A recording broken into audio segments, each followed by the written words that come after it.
Now, advanced placement, or our AP program, and just to put this in perspective, before we start going through the results, the AP during the spring of 2020 went through a modified assessment and administration. Going back, not this past spring, but the spring before, students were able to take this test, the AP exams, at home. It was an abbreviated exam, open notes, very open format. This past year, for this past year's administration, the spring of 2021, we had a registration date shift back to November. And it's important to remember that throughout the course of the 2020-21 school year, sorry about that, we had a virtual environment, we had a hybrid environment, we had an abbreviated school day. And it was, in addition to that, the College Board went back to a full-length assessment, but they gave an option of having either students take the paper-based test in school or an online exam, and the online exams were administered at home.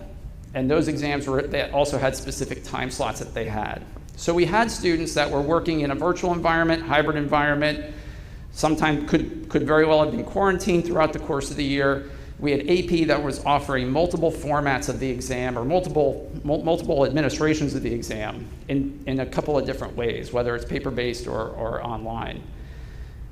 Now, when we take a look at all of that and put all those pieces kind of in the puzzle,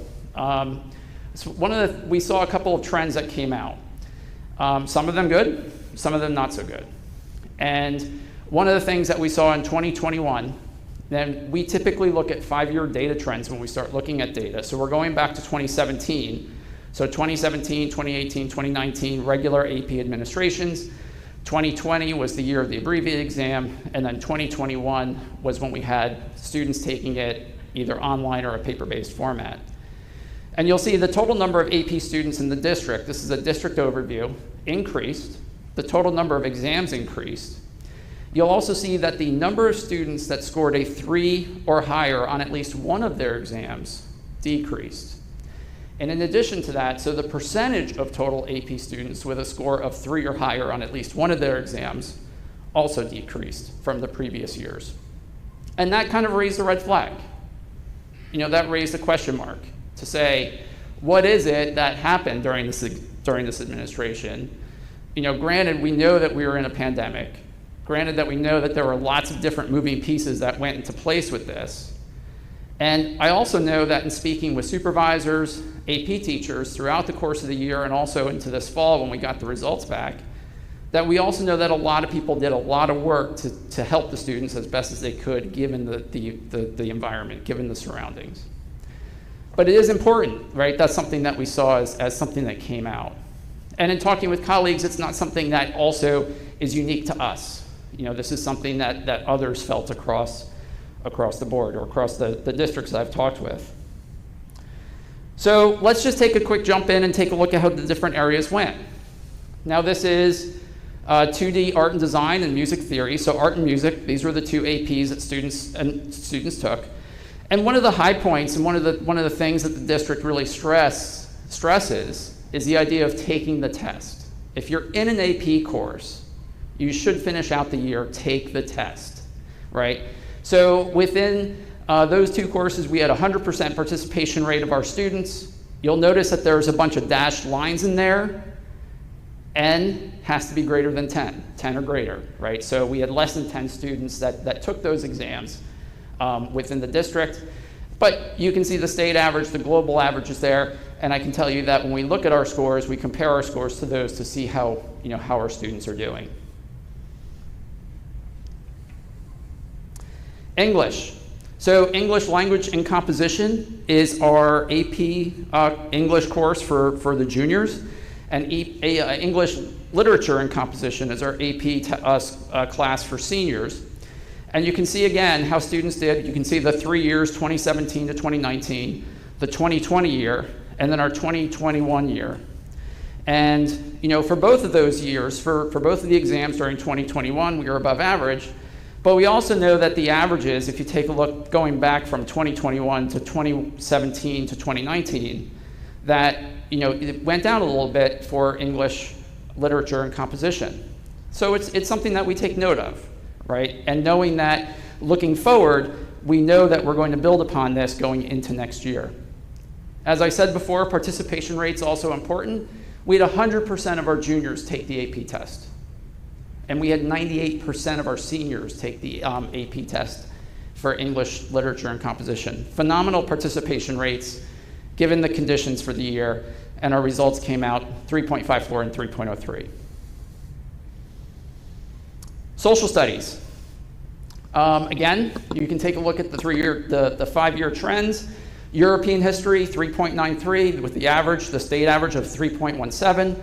Macroeconomics took a little bit of a dip, 2.34 to 2.88. Again, that's something that raises conversation.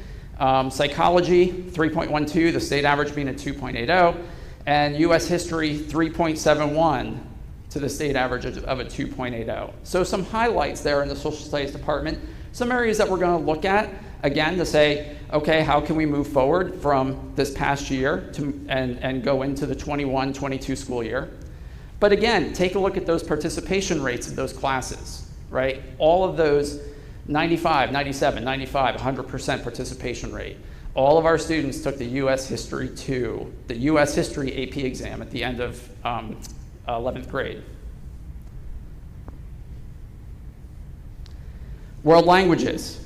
Now, you'll see French language and composition, my dotted line, so N was less than 10.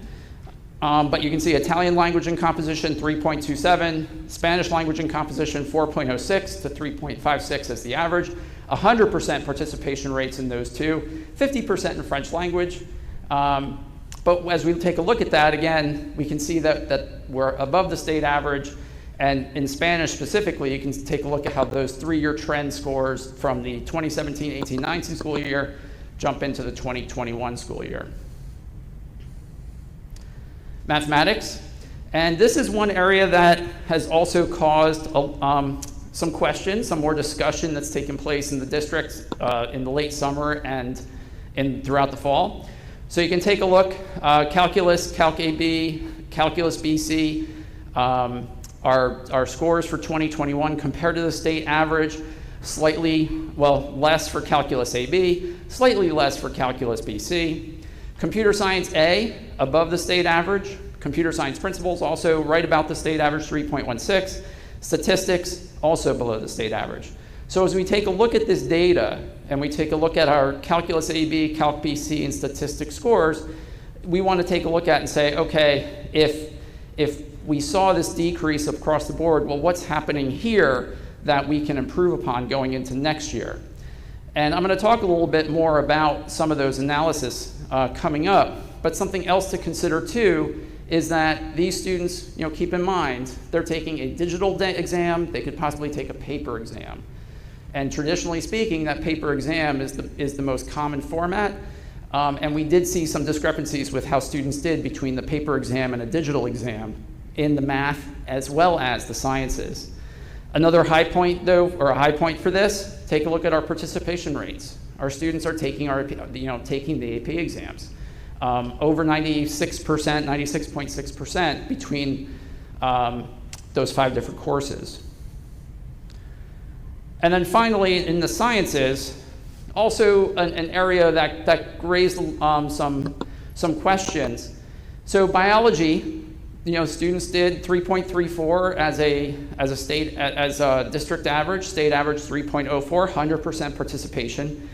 Chemistry has been one of those classes that we have had lower averages in, and you can see that based on the trends, and that's no different for 2021, 2.42, the state average being a 2.87, and again, an area where we can focus in on and continue to work on. Physics 1. Now, there's a couple different physics courses up there. We actually run 3 different physics courses, Physics 1, Physics 2, and Physics C.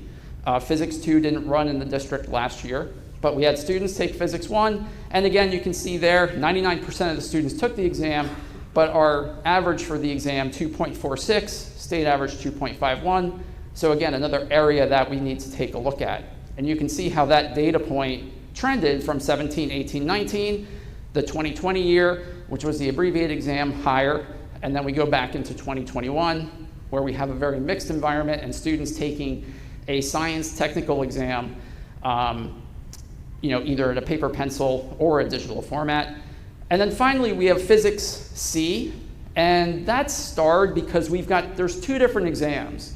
There's Physics C is a calculus-based physics course, and there's electricity and magnetism, and then there's mechanics. And we teach both of those in 1 year of the course. The 1 year the students are eligible to take both of those tests. The 86% and the 91% participation rates, that's pooling from the same set of students. So our participation rate, we might have had only one student not take any exam, or two students not take any exam. And again, I'm trying to stay away from the n less than 10 number, but that's coming from the same pool of students. The students that are sitting in that course are taking that exam, those two exams. You can take a look at the state averages. Obviously, again, a raise for concern with the 2.70 in the E&M exam to the 3.48 average, and then the 3.26 to the 3.54. So where does that leave us?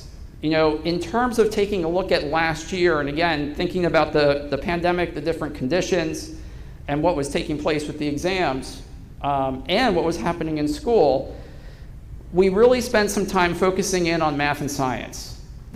Those two look like they've got the majority of courses that need some attention. So one of the things that AP does is they provide instructional reports about how the students perform on the assessments.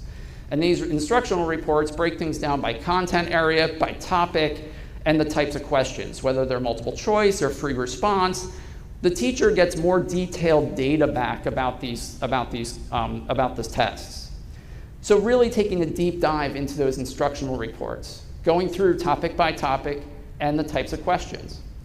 We're also looking at the collaboration between teachers, not just teaching the course, if there's multiple teachers in the building teaching the course, but having those teachers collaborate with teachers over at the other high school and having them work together under the guidance of their supervisor and working together in professional learning communities, setting up professional development workshops, having multiple meetings throughout the course of the marking period to check in on things such as pacing, level of rigor, types of assessments, teaching strategies, as well as the type of feedback that's given back to the students for improvement, right? We want to get these students as prepared as possible to take the AP exam, as well as aligning and sharing of resources.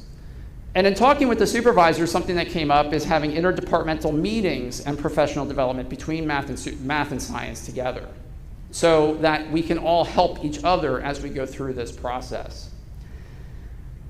Within the science department, I know in looking back at the science scores, AP, the College Board, has shifted to a very inquiry-based approach to teaching AP courses.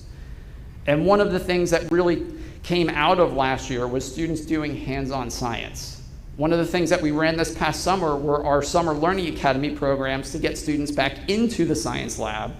And that's something that is happening now as we move into this year, is getting students back into the science lab and doing science.